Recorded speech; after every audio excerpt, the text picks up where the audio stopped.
Hello YouTubes, this is my latest project, Lotus 7-esque kit car type thing.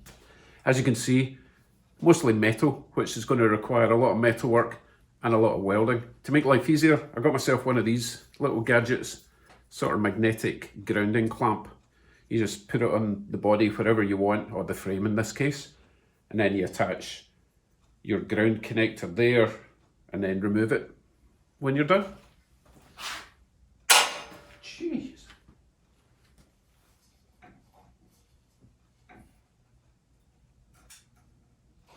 I guess it lives there now.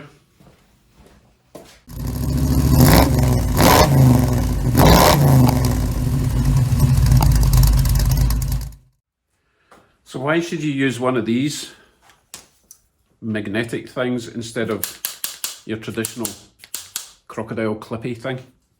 Right, if you look at the amount of surface required for this to make a good ground connection, you have to grind off a lot of surface material. You know, if you're welding something that's got a lot of paint on it, that's a lot of paint you got to have to remove and then, you know, resurface, repaint, whatever.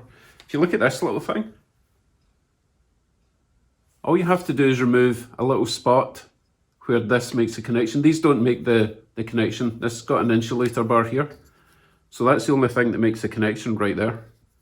Now, you can just clip your crocodile ground connector on that, but as you can see, this cable has got a hole in it, so I'm going to take that off and put it in there instead. Thankfully, I have a spare one, and this goes in both my welder and my plasma cutter, so this will be a permanent situation, and I don't always have to use this. I can use this if it's easier. So that's what I'm going to do. I'm going to attach that and we're going to test it out. Before we get there though, I've got two awesome gifts sent to me by an awesome subscriber by the name of William Bueller. Again, you might recognise that, he sends me a lot. He actually sent me my TIG welder, isn't that cool? And this is also for the TIG welder, so let me show you what he got me. William has sent me a very nice pair of Lincoln TIG welding gloves. These are different from the ones that Simon sent me, which were also Lincoln gloves, which are there. Simon the man, he sent me these MIG welding gloves. You can see the difference. The TIG are, well, they're clean for a start, but they're much thinner, much easier to move your fingers compared to the MIG. They're designed for very delicate operation, whereas these, you just fire the MIG in, you know. I appreciate them both. Thanks, Simon, and thanks, William. The other thing William sent me today, which is pretty awesome.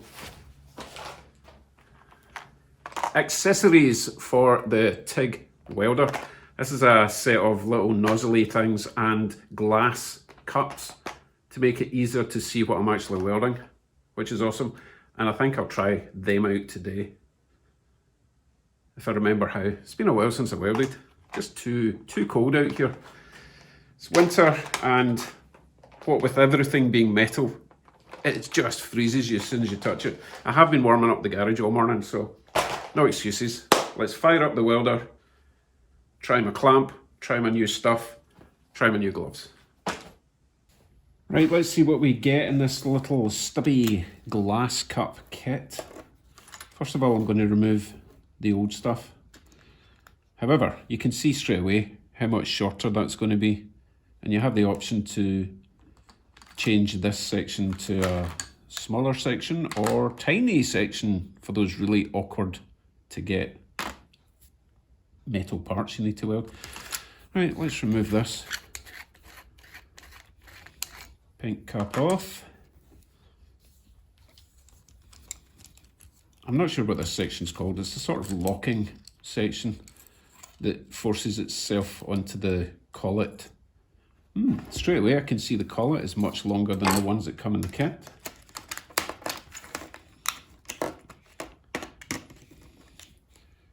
Which makes sense because it's going to be that much shorter when you're getting into tight areas. This section also is very different. If you can see at the end of this nozzle, there are holes all the way around to allow the gas to flow through. But I notice in the other ones, they've actually got a little metal diffuser. I guess the flow is slightly different. So as you can see, these two sections are quite different. Moving on. This section here comes off, and this section here goes on, because this has to have facilitation for the cup to go on, whereas the old one wouldn't have that. But how does it stay on? Well, here's the thing. We have to choose the correct collet for the tungsten that we're using. That's a bit wobbly, so it's not that one, or at least not for this particular tungsten. And I think that because these are in separate little boxes or compartments, they are matched to the, what do you call that? Nozzle receiver, nozzle. Therefore, you have to keep the collets with the nozzle that's in the compartment. Let's try this one. That one feels, there's a slight drag on it, so that's probably the right one, but we'll try the next one anyway. I mean, it probably says it on the size on the collet itself, but there's no way I'm going to be able to read that.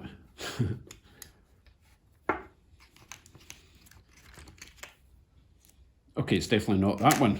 Right, so we have decided on this one here with this collet. Okay, let us put this nozzle in, but before we do that, you need O-rings. And this is what is going to hold your glass cup on. The glass cup doesn't screw on. Now, from what I've seen, you actually put on 2 of these O-rings. Let me put this down to make it even more secure, and they go over that ridge. Number 1.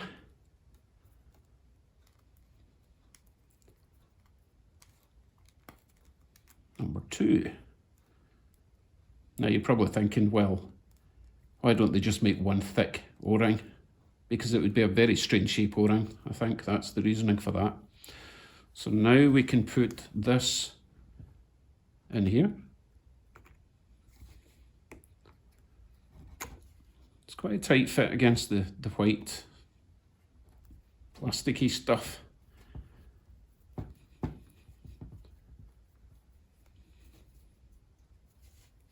I suppose you want everything tight because it's going to have gas flowing everywhere. Okay, so that's screwing in there. Doesn't have to be mega tight. And here's the thing. I have no idea why this is threaded. Someone wants to leave a comment on why the end section is threaded. I would love to know, because from what I see, there's nothing that screws onto that. Then the glass should actually just, yeah, the glass goes over there. Again, nice and tight.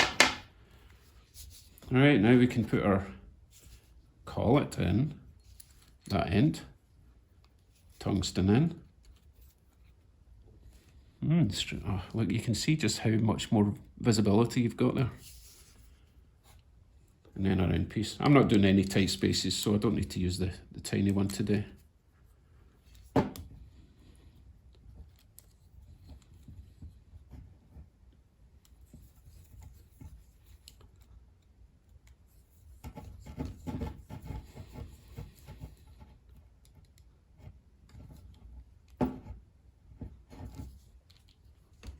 And we're set.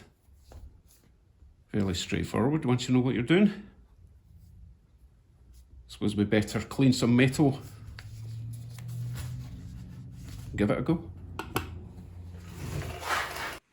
I have now cleaned off some of the primer from the frame. Now I should point out that the frame is sort of 80% welded. It's welded where it structurally matters, but there's a lot of sections like these that were added and they were just tacked on.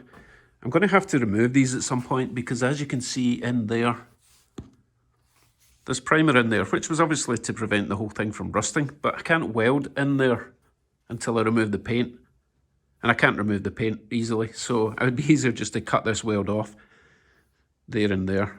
I don't even think it's tacked on the underside. No, it's not. So all I'm doing for at the moment is really just testing out this ground clamp and the new TIG glass cup thingy.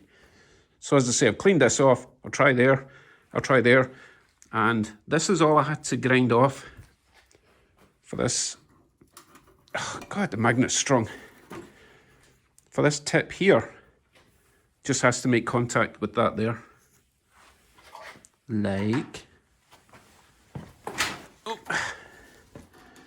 for goodness sake. Tripped over the wire.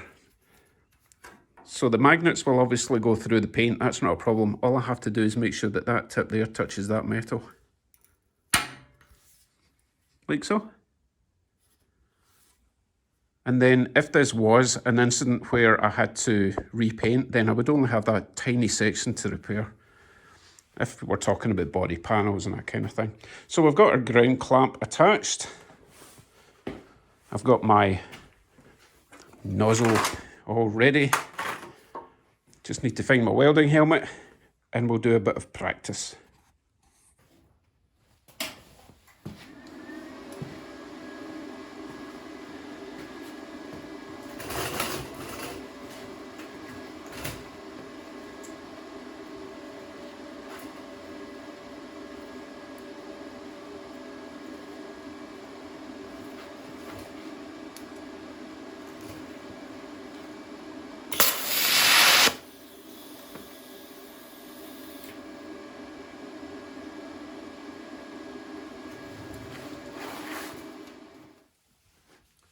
Well, that didn't go to plan.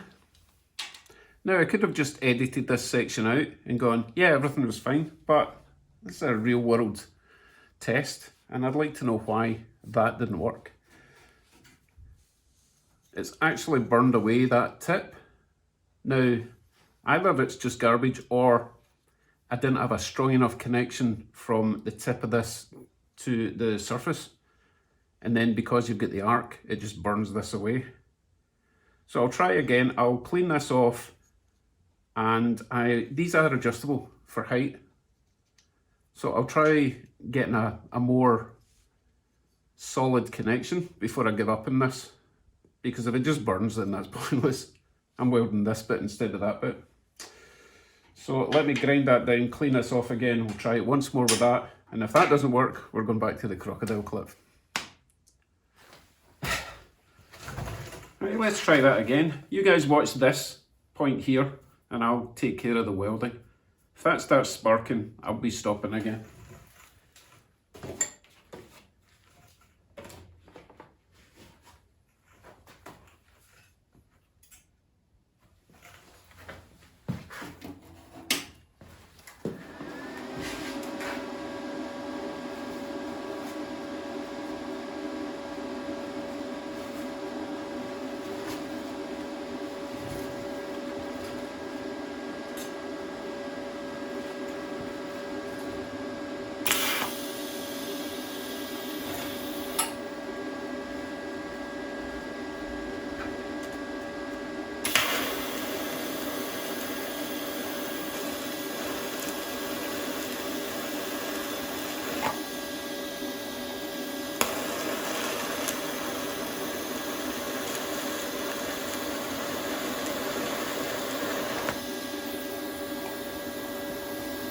That's better.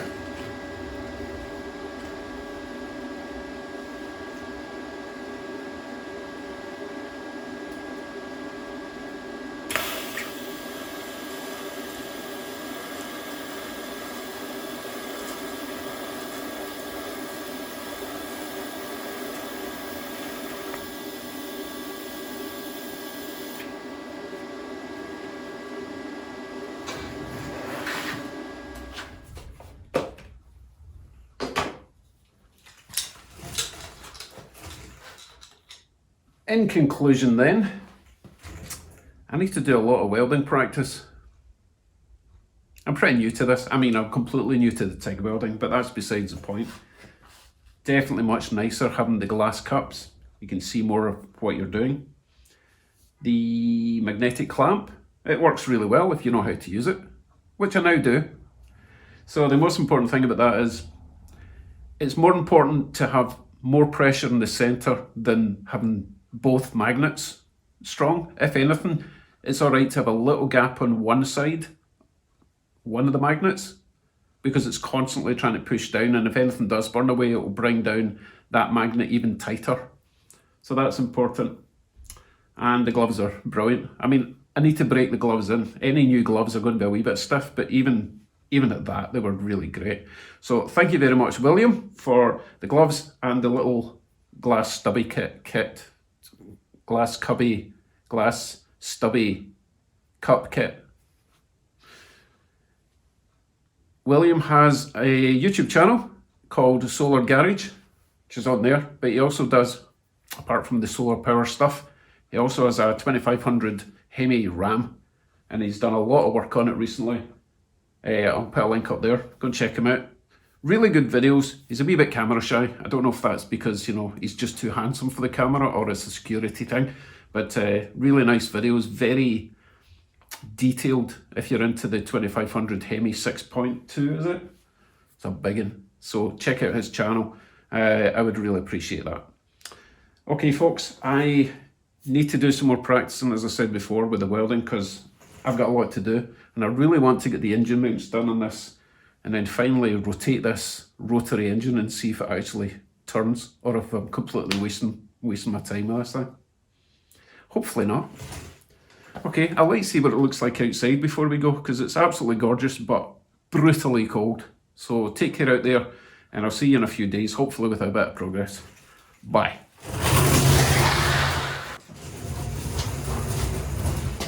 One last thing. I've got a link to Amazon for the clamp, the gloves, Yeswelder, and the Yeswelder cup kit.